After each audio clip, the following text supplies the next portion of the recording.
years away before the ban on synthetics. And he goes, well, that makes it even more curious that I just had tea with one. Yeah. The comedy that happens in those few lines right there, like, he's like, well, would it even be possible? And she's like, short answer is no. All right, give me the long answer. That'll still lead to no. Uh-huh. But again, that comes into question of Julia Taynor. Picard knew of Julia Taynor. And although she didn't have blood, she had the skin. Yeah, but she wasn't fully sentient, right? Yes, she was. Wasn't she I thought she was more programming than sentience. Well, she was programmed to have sentient. Well, that's I mean, Data, we agree, is sentient. Yes, but her brain wasn't as advanced as his was. He was the only one as advanced as he was. B4 would not be considered sentient. No. I think she's somewhere in the middle. Okay. Laura would be considered sentient. Yes, and nobody mentions him ever. Yeah. In these conversations, but... Well, I did. Yes, you did. But, now I'd have to go back and watch and see where I think she falls on that spectrum. Mm-hmm. Whether she's programmed to give off the impression of sentience or if she actually has it. Right. Huh. Interesting. Yeah, I don't know. I don't know where to go with that one. Yeah. But because he would know about that. But then, I don't know. That is confusing now. But you're right. Julia Taynor didn't have the blood like he saw on Dodge. Right. So that's yeah. So I think maybe that was his question. Like, real flesh and blood because right. Taynor true, not just a skin coating. Yeah, right. So, yeah. Because you're right, because you couldn't do a surgery on her and see that she wasn't an android. However, this girl could have lived her entire life and died, no one would have ever known. Mm-hmm. Mm-hmm. So. And can we just talk about how amazing the fight scenes are and how well they are choreographed? And it seems like new moves, like the one in her apartment, I absolutely love. I love that more than the one on the rooftop at the Daystrom. Like, so amazing, like how she puts her foot on his leg and kicks and flips him around, and like I love the choreography of that fight scene. That was one of my favorite parts. My favorite, I mean, they were all great, but my favorite was the one on the rooftop because when she dodges the shots and then hits the one guy, spins into the second, and gives him a German suplex that looked like it belonged at WrestleMania, that was fantastic. She dropped him so squarely on his head that even the greatest wrestling purist would be proud to say that was a German suplex. Very good, very good. Well, I don't watch wrestling, but yes, I can. I do. I was watching it before I watched this. Yeah. It was fantastic when she did that. Yeah. And then dropping the guy on the railing, on the stairs. Yes. Oh, I loved everything about that. Okay, so were they being beamed in and out? Yes. We're going to assume there's a ship in orbit. You would have to, right? I mean, I don't think they could beam that far, right? Okay. It hasn't been that long after stuff we've already seen. What's your hypothesis on why are they Romulans? Are we going to find out that Romulans blame the synths for the explosion, the supernova? No, when you started that, I was like, oh, that makes sense. Because in my mind, you were going to finish by saying the Romulans blame the synths for causing the rescue to not finish. I mean, that's possible, but that was really Starfleet. But they're pretty adamant. Yeah. Well, because... With her. So all of this... All right, so let's try and track this out. So we have... The supernova goes off. Yes. We start a rescue attempt on Romulus, right? Yes. Or for the Romulans.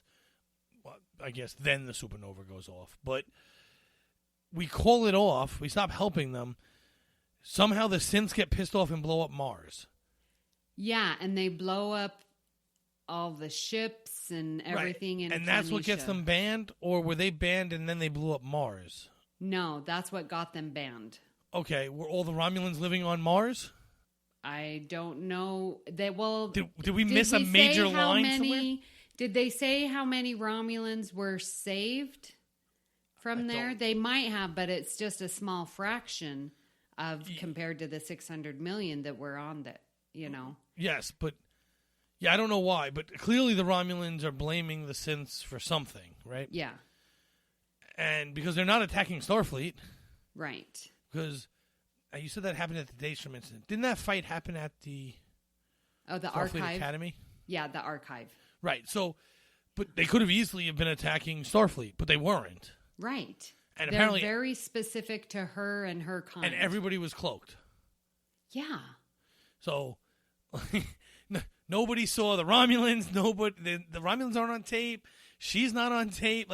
Right. Only Picard gets blown up from some random explosion that they can't explain why that happened. Yeah. Which is just a little weird in and of itself. That's kind of, everyone just kind of goes, there was an explosion on concrete stairs. And how cool was that Romulan who bit the pill, to spit the acid? That totally reminded me of Nemesis, where they use the, that was, all Shinzon, his ship was, but at the beginning of Nemesis, where the lady Dinatra has her little purse, and then the little beam comes out, and then the sparkles, and then their face. That was totally, I was like, oh my gosh, I love Nemesis. So that totally reminded me, how her skin just started to dissipate and then just go away. That was total reminiscent of Nemesis. And again, Romulans, so. Yeah, so clearly this is their thing. So it's weird because I guess he was trying to aim to shoot the gun because the gun is what exploded and killed everyone, but killed anyone that was in the area. Right. Almost killed Picard. Yeah. But it was definitely an interesting scene, and I think it only happens really so you can see she's truly skin and blood. Uh-huh. So you can see through all that. And I guess they only want to have one synth that he's tracking down, but I don't know. I thought it was really awesome. Yeah. Yeah, it was really and, she good. threw the one guy over the edge of the stairs, and he beams out before he hits the floor and dies. I know, right? Someone at that control is really good. Yeah. And again, that's sort of that forward technology that we're going to see, 20 years later. Right. Yeah. Right, yeah, because it was 20-some years since Data died, right, he says. 18, yeah. Did he say the word 18? No, but it is 18 since Nemesis. And then he says, right, and then he also says it was 30 years since he painted the painting. Right. So, yeah, we're about, like you said, we're about 20 years, 18 years from the last time we saw technology. Yep. Or new technology. Yeah. And, which a lot can change at that point. Yeah. And can we talk about how cool when he calls up the painting and the covering that it has over it and the little, tetrahedron? It gets smaller and smaller. I thought that was really cool, too. Yeah. I didn't understand why there's one in an archive and one on his mantle, though. Because Data painted two. To, again, go along with the twin idea. I guess. Okay. Yeah. That's how I took it. And I loved, seeing Data in his painting scene. Oh, no. I loved when Picard was like, okay, when was this? And, and she's like, well, there's one here and one's on your mantle. And he's like, this painting has a name. And then she says, daughter. Woo, chills. Well, I liked, that was really awesome. But I really liked when Data goes to hand on the brush. He's like, do you want to finish it? Like, I don't know how. He goes, yes, you do. Yeah. Because he had just seen her. Right. Which was really cool. Yeah. And the paintings were just a little different because the one on his home didn't really show her entire face. It was the one in the archive that showed her face. Right. The one at home was almost unfinished, or was unfinished. Yeah. Which was kind of cool. Yeah. So can we talk about the Romulan Reclamation Center? You mean the Borg Cube? Yes! Where's the Borg cube? Can we talk about something a second before that, actually? Yes. Okay. So they show you her necklace, right? Yes. And that's when she's like, because remember, that's why I think Maddox is the father who works under another alias, because he disappeared. And yes. she says that Maddox made those. How'd you get those? And that's when we realized that's when I realized he's probably the father of these twins. The true father, even though Data's the father. But he's a father, and he has a fake name. So they're all fathers. But they show you the necklace, and then they show you the little green circles that look like the necklace, and the Romulan ship flies in. Yeah. I was really expecting a lot of you complaining about the spinning on that scene, because even that made me dizzy. Oh, yes. Listeners, if you are coming over from the edge, you will know that the spinning scenes drive me crazy. And yes, when we're seeing the Romulan ships upside down, spinning around, I was like, oh my gosh, are you kidding me with this?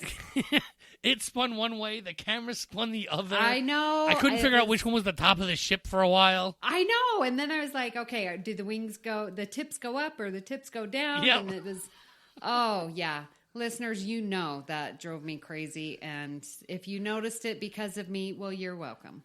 I did. So, but even that one made me kind of like, whoa. Yeah.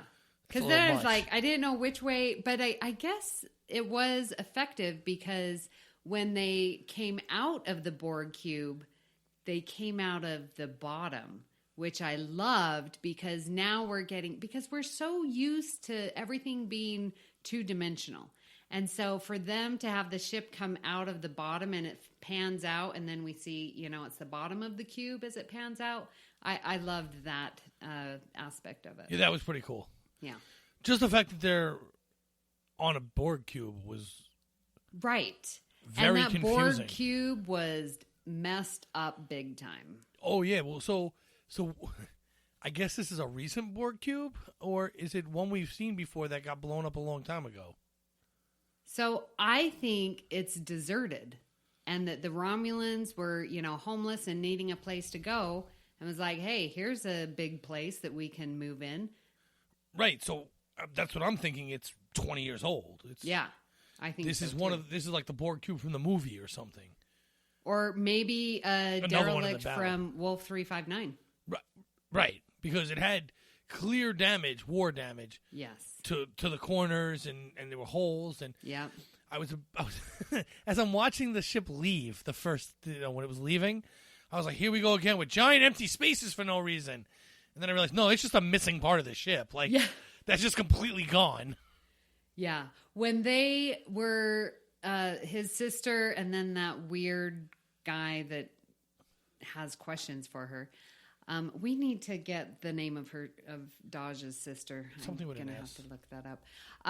But then when they started panning out, and I was like, this is not a reclamation center. I mean, I know that we're going to be talking about Borg, but when they started panning out, oh my gosh, thoughts of Q-Who and Best of Both Worlds, and just how the Borg cube, how they remained for it to look the same, even though it was totally busted and destroyed. Oh my gosh, I love that part too. Just the first time you see it in Q-Who is just remarkable. The expanse and how empty, and yet it's this hive. Total, all those thoughts and feelings came back. So I'm trying to look up the name, and it says Daj /... No, they say her name in the... I know they do. Soji. Thank you, because the list I'm looking up, it just says Daj /... Oh, yeah. Because it doesn't fit on the page there. Right? Okay. Well, there we go. Soji. So, clearly she's going to be your favorite character because she's a counselor. Because she puts together broken people all the time, so she's clearly the Troy of the show. And... which is cool, but okay. So I thought the same thing you did with the reclamation issue, but a reclamation site is also something you're making your own, which is what they're doing. Right. They're taking it and making it their own. So it's not reclamation in the first definition sense of it, but it is in a subsequent definition of what a reclamation would be. Yeah, because they're going to make it their own. Yeah, no, it's their home. They have taken over. which is very interesting. And I wonder, because the Borg are clearly going to play a role in this. Yeah. We get 7 next week.